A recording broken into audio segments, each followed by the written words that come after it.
What is up, Waffle Gang? I do hope you are well. My name is Mark, and today we're checking out some more r/am I the butthole. If you'd like to skip the initial waffle, timestamps are in the description and along the timeline below, but if you are new here, please consider hitting that like, that subscribe, and maybe, just maybe that notification bell too, as you already know how much it helps out this channel, because I tell you every day. But thank you so much for your love, support, and time. And let's get in to today's stories. Much love, guys.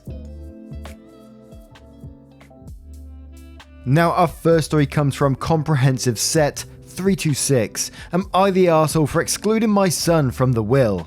I, male 55, have always had a troubled relationship. Male 29. He was rude and had a narcissistic composition.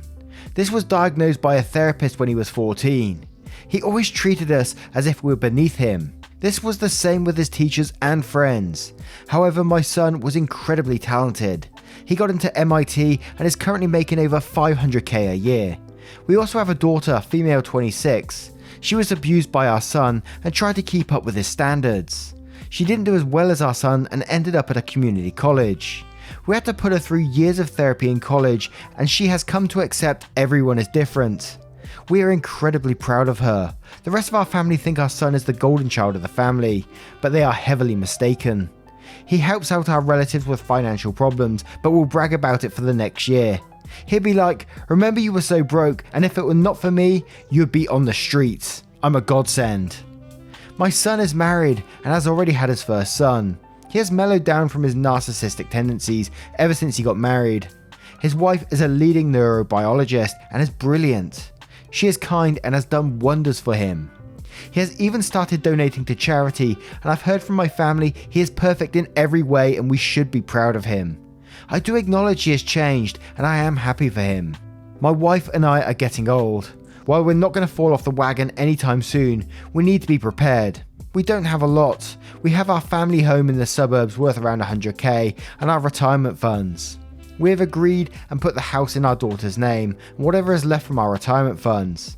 This is mainly because my son already owns $2 million house and drives a Mercedes and a Porsche with a combined 7-digit household income. Somehow my son has found out about the will and approached me. He said he was upset that he was not considered a part of the family and written out of the will. He claims he has much of a right to the family home as his sister. He says he shouldn't be punished because his sister's lack of success. My daughter-in-law also expressed disappointment in us, which really breaks my heart as she is an angel. My son doesn't want our grandson to be around us because he doesn't want to feel second best. This is breaking my wife's heart because she loves him. My brother called me an arsehole for prioritizing my daughter, but no one understands that my son can take care of himself. My wife wants to rewrite the will, and I am conflicted. This one could be a controversial not the arsehole for me, simply because I think it would be the right decision to make. And yes, the son may be rich because of his own success and for how great he's been and the things he's done in life, that's absolutely fine, but you're also looking after your daughter, who you said was abused by your son and tried to keep up with his standards. So I think you're just looking after both of their well-beings. You want your daughter to live a good life too, whilst your son already has that.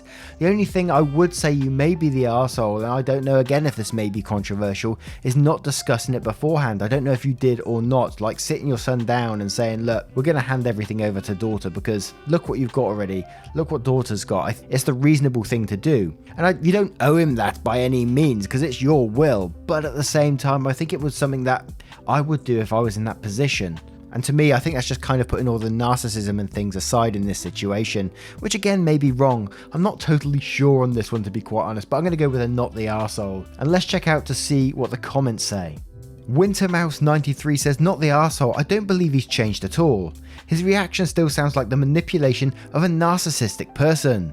If it's possible, rewrite the will in a way that leaves him the most minuscule thing possible that he can't legally contest at all. That way your daughter's inheritance is protected from him.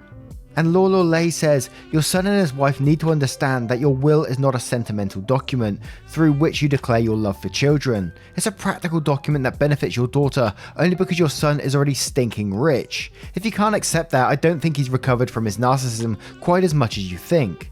Especially considering the fact that his interpretation of your decision is that he's being punished for his sister's lack of success. That is incredibly unkind.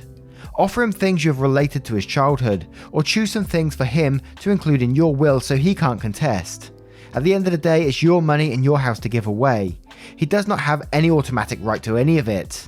I'd say your first priority is the welfare of your daughter, so don't let him play his games and blackmail you emotionally by withholding his son. He needs to realise the damage he's done and the damage he's doing. His wife may have been able to tone down his worst narcissistic behaviour, but that doesn't mean it's gone. Not the arsehole. And Charmentia6 says, not the arsehole, my father is the eldest of 4 children, but also the objectively financially best off. His father left his inheritance to every other sibling and my father didn't even care at all. Even he knew they needed it more. Narcissism aside, you just made a rational decision. And 461 says, not the arsehole, but he may contest it, which will cause further problems for your daughter. And one more from River221B saying, not the arsehole, rewrite the will but don't share stuff 50-50. Your train of thought given everything to your daughter was completely reasonable, both from a financial standpoint and because if your daughter wants to cut off her abuser at some point, she should be able to.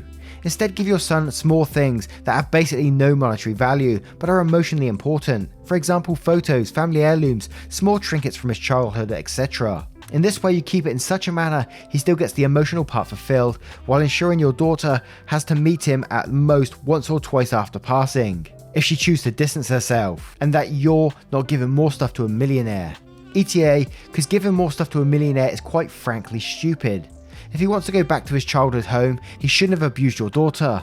He can either buy it from her or build back their relationship to the point he'll be allowed to visit. Some things can't be forgiven and forgotten, even if they can, it's up to the person that was wronged. And now I turn this one to you guys. What would you do in this situation? Let me know your thoughts in the comments below. And our next story comes from Fruity Patch. Am I the arsehole for telling my friend that she's getting what she deserves? Back in college, my friend Aubrey introduced our friend group to her boyfriend, at the time Paul. Paul seemed like a nice enough guy, but one of our friends, Gina, took an interest in him. A few months later, it gets revealed that she was meeting up with Paul. Aubrey was heartbroken, but after a few months, all was forgiven. Another girl, who wasn't as close to the group but we all knew, had the same issue with Gina. Gina had taken an interest in her boyfriend and ended up fooling around with this guy. After this, it's a well-known fact not to introduce Gina to your SO. Gina had no idea about this until recently one of our friends started seeing someone new. We all got introduced to him and were talking about him at a meetup. Gina asked when she'd get to meet him, but we all kinda got quiet and changed the subject. Later on that night, Gina and I were talking and asked what the whole thing was about. I told her that our friends don't feel cool with letting her meet their boyfriends, since she has a history of sneaking around with other people's boyfriends. I told her she kinda deserved it because given her track record. I don't really care either way, and it's none of my business what she does. Personally, I couldn't care less about it, but she said it's awful of us to hold her college days against her, and that she's changed and doesn't want to be seen that way anymore. Am I the arsehole for telling her it's deserved? And we'll start straight away with apprehensive C515 saying, not the arsehole, actions have consequences, and Gina can't blame the others for being careful around her. And Spartowner says, everyone sucks here, burn the witch. The poor innocent boyfriends couldn't possibly have been expected to keep their peckers in their pants out of loyalty to their girlfriends, now could they? Burn the witch! And a Near Vimes experience says, I was going to originally go with a not the arsehole verdict, but actually reading, I'm leaning more towards everyone sucks here, but it's a soft everyone sucks here, because your friend Gina has such an awful reputation, so why is she still in the friend group? Why has everyone in the group not dropped her or had talked to her about her actions? Has she even apologised for everything? And Fairly Well here says, not the arsehole, what else did she expect? Trust is a rough bridge to burn in any relationship, because it's way harder to rebuild. And Kitsune Cat says, not the arsehole, your college days hurt someone else. If Gina is truly a changed person, then she needs to show it.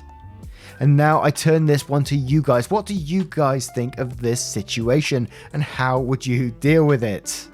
Let me know your thoughts in the comments below. And our next story comes from Am I the Arsehole in Courage? Am I the arsehole for encouraging my wife to do traditionally girly things and setting a bad example for our daughters? I, 44 male, am married to a wonderful woman, 42 female. We have 2 daughters together, 9 years old and 11 months old. We struggled to have our second for a long time, and my wife had multiple miscarriages that significantly affected her. And we had given up and joined a couple of adoption lists when she found out she was pregnant again. As a result of these issues, she stepped back from her work as a stats analyst, as we could afford to lose her income, and reducing her stress was way more important than the money. In her free time, she started knitting with her mum. Her mum passed away a bit over 2 years ago and left my wife with literally hundreds of half-finished knitting projects. My wife took them on as a way to feel closer to her. After our second daughter was born and most of the projects were finished, she had the idea to start selling them at our local Sunday market and has had great success doing this. She has been putting money aside prior to Christmas to buy a proper trailer for the market and a juicer so Miss 9 could set up a juice stall if she wanted.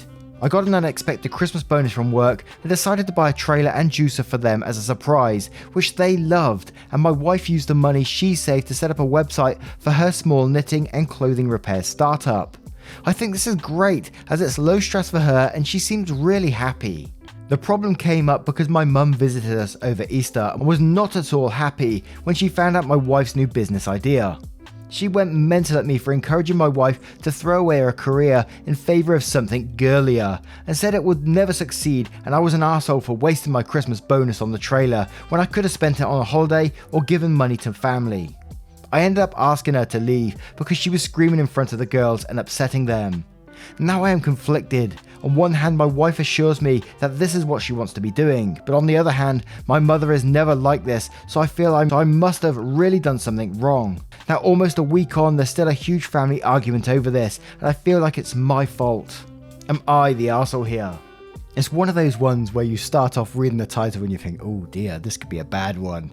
But then you come in and this guy is just wholesome, just encouraging his wife to do what she really wants to do and just wants her to have a stress-free, happy life. What a wholesome guy, and I'm totally behind him on this one. Screw the mum, she has no part of this and it's bloody nothing to do with her. Tell her keep her nose out. But Party Lapone says, not the arsehole, your wife made a decision to pursue a business based on a hobby that has a lot of emotional meaning to her.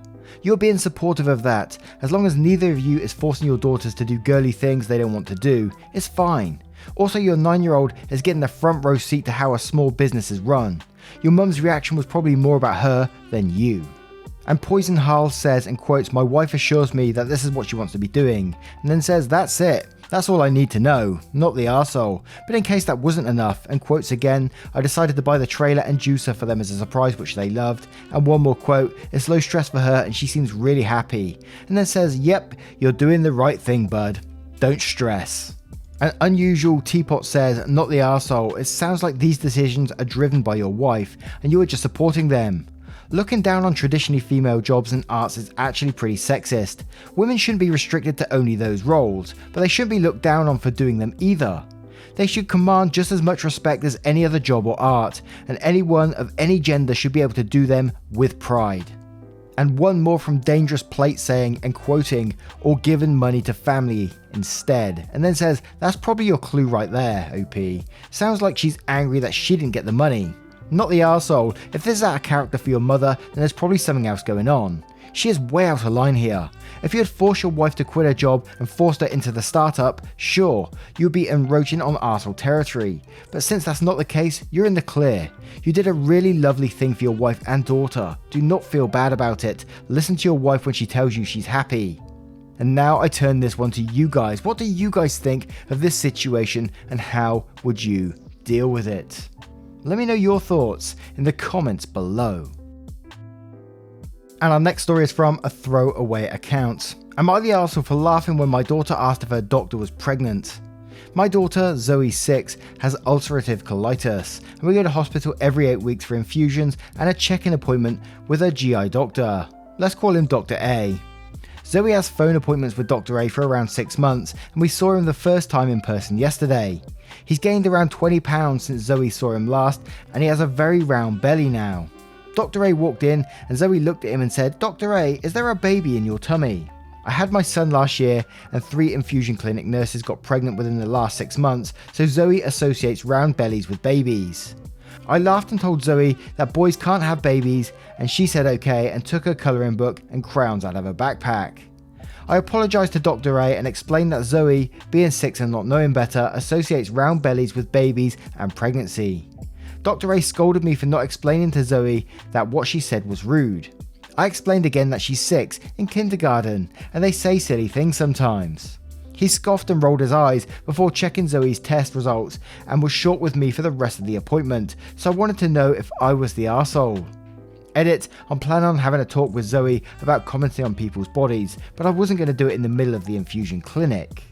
And regardless of the edit there, I think you know you're the arsehole simply because you could have used that as a learning experience for your daughter right there and then and said, you know, that's a very rude thing to say, and then apologise to the doctor because it's probably very embarrassing for him. And you can't blame a 6-year-old for coming up with these kind of comments because, like you said, they associate round bellies with pregnancy. And that's, you know, I would say that's a pretty normal thing for a 6-year-old to do. I wouldn't say it's out of the ordinary, but then it's up for you, the parent, to correct them right there and then. And that's my opinion anyway. As I say, I might be totally wrong on that one, but we shall see. Special Francine says, you're the arsehole because you didn't explain to your daughter that it was rude. She sure doesn't understand that it is rude at 6, but how will she ever learn if you don't explain it to her? 6 is old enough to understand that words hurt people's feelings, so it's not like she is too young to have it explained to her. And Whimsical Mara says, at first I was torn. I teach kindergarten, 5 to 6 years old, and they are always commenting on my belly, my hair, my glasses, my hands, my clothes, etc, etc. They aren't being mean, they are just being little kids with no filters who haven't learned that some comments are hurtful and unnecessary. On the other hand, I consider it part of my job to teach them the difference, among other basic manners. So I'm left to wonder why you, a parent, don't. You're the arsehole. And Theory Addict says you're the arsehole. Yes, her offhand comment is very much like a 6-year-old, however, your reaction was not appropriate for your age. You laughing at her comment, essentially laughing at him as the comment was about him and his weight, was very arsehole-ish, and obviously the doctor was offended that 1, you laughed at him being pregnant, and 2, you also didn't make Zoe apologise, so that she knows if she offends someone, she apologises. Non-pregnant women get offended, and someone asks if they are, can you imagine how he felt? Probably the same, especially since the mother of the child who said it laughed at him. They say silly things until they are taught differently. I don't blame the offended doctor with being curt with you afterwards. And I Conjurer says, you're the arsehole, your daughter will not be 6 forever, and how is she supposed to learn to do better if you do not teach her what is appropriate and what is not? This is literally your job as a parent. And Flubber says, you're the arsehole, this was perfect teaching moment for you to say to your daughter that it's rude and that it's not okay to say that to someone. Just because she's a child doesn't mean it's okay for her to ask people whatever she wants. And Dragons of Liberty says, you're the arsehole, of course 6-year-olds sometimes say awkward and inappropriate things. That's normal and okay, it's all part of the learning process. But you should have gently corrected your daughter instead of laughing. The doctor was probably hurt more by your laughter than your child's comment. And one more from Zombie Giraffe saying, everyone sucks here, your doctor should not give you parenting advice, but I am a random person on the internet, so I will do it. Asking people, regardless of gender, if they are pregnant is considered rude, and your daughter is old enough to learn that. She's been around some pregnant ladies, so you obviously had a discussion about pregnancy. There is nothing wrong with teaching a kid that we wait until people tell if they are pregnant instead of asking. It's okay to teach your kid manners. You probably also teach her to not stare and point. I still think this was an innocent and the doctor should not be so pissed and disrespectful, but you could take this as a starting point for a conversation about this kind of thing. And now I turn this one to you guys. What do you guys think of this situation? Obviously the kid is the innocent one in this, but who do you think's right between the doctor and the parent? Let me know your thoughts in the comments below. Now, once again, guys, thank you for being here today. Thank you for taking the time out of your day to be here. I can never express enough how much that means, that you're spending 20 minutes sat there listening to me talk away, reading a story or two. I still find it absolutely mind-blowing, and I'm so thankful for everything you do for me. It really does mean the world. And if you want to support the channel further, you can, but as I always say, and please, never any pressure to do so, you can click that join button down below to join with YouTube, or click the link in the description to join with Patreon, and join up there. It means the absolute world. It really supports this channel and keeps us pushing forward, just in case, you know, YouTube pulls the rug from under my feet one day. But thank you so much for your love, support, and time, and I will see you in the next one. Take care, guys. Much love, and you have a great day now. Goodbye.